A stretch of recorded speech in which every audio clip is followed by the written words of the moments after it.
अस्सलाम वालेकुम friends, welcome back my channel cook with Mariam. बिस्मिल्लाहिर्रहमानिर्रहीम। आज मैं आपके लिए आलू बुखारे का शरबत बनाने के लिए रेसिपी लेके मुझे बहुत ही आसान और बहुत ही मज़े का जूस बनता है। सबसे पहले मैं आलू बुखारा लूँगी और छुरी की मदद से इसको दरमियान में से इस तरह काट के इसकी जो अंदर गुठली है वो मैं निकाल लूँगी। चाहे तो आप छिलका उतार लें, लेकिन मैं यहाँ छिलका नहीं उतारूँगी, हम बाद में इसको छान लेंगे। मैं सारे आलू बुखारे की इस तरह गुठलियाँ निकाल लेती हूँ। मैंने सारे आलू बुखारे की गुठलियाँ निकाली हैं। ये देखिए इस तरह के मैंने पीस बना लिए। यहाँ मैं इसका जूस बनाने के लिए एक प्यारा सा ब्लेंडर का जग लेती हूँ। बिस्मिल्लाहिर्रहमानिर्रहीम। अब सारे आलू बुखारे में इसके अंदर डाल देती हूँ।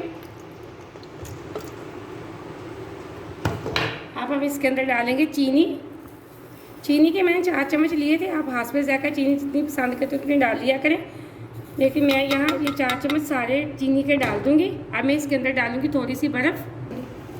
यहाँ मैंने बर्फ़ के छोटे छोटे से क्यूब्स बना लिए थे। अब मैं थोड़ी सी और डाल दूँगी और तकरीबन इसके अंदर हम आधा गिलास डालेंगे पानी का। और रोटी बंद कर। यहाँ मैं इसके अंदर आधा गिलास पानी का डाल रही हूँ। पानी मैंने यहाँ ठंडा इस्तेमाल किया है। अब हम इसका बना लेते हैं जूस। हमारा अच्छे से आलू बुखारे का जूस बन चुका है। मैं ब्लेंडर को बंद कर दूँगी। अभी किसी बर्तन के अंदर हम इसको छान लेंगे ताकि जो इसके छिलके वगैरह वो छलनी के अंदर निकल जाए। यहाँ मैंने सारा जूस एक छलनी के अंदर निकाल लिया। ये देखिए जो इसके छिलके वगैरह तो बिल्कुल छलनी के अंदर निकल है। अब मैं एक गिलास के अंदर डालकर आपको दिखाती हूँ कि हम लोगों ने कैसे मेहमानों को ये वाला जूस सर्व करना है। ये बहुत ही आलू बुखारे का खट्टा मीठा सा जूस बहुत मज़े का बनता है। छोटी छोटी रेसिपी है जिसको आप घर में ज़रूर ट्राई किया करें।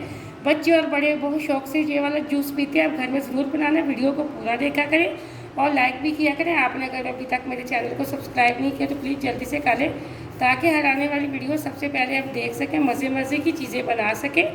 ये देखिए एकदम से बहुत प्यारी लुक आई है आलू बुखारे के जूस की।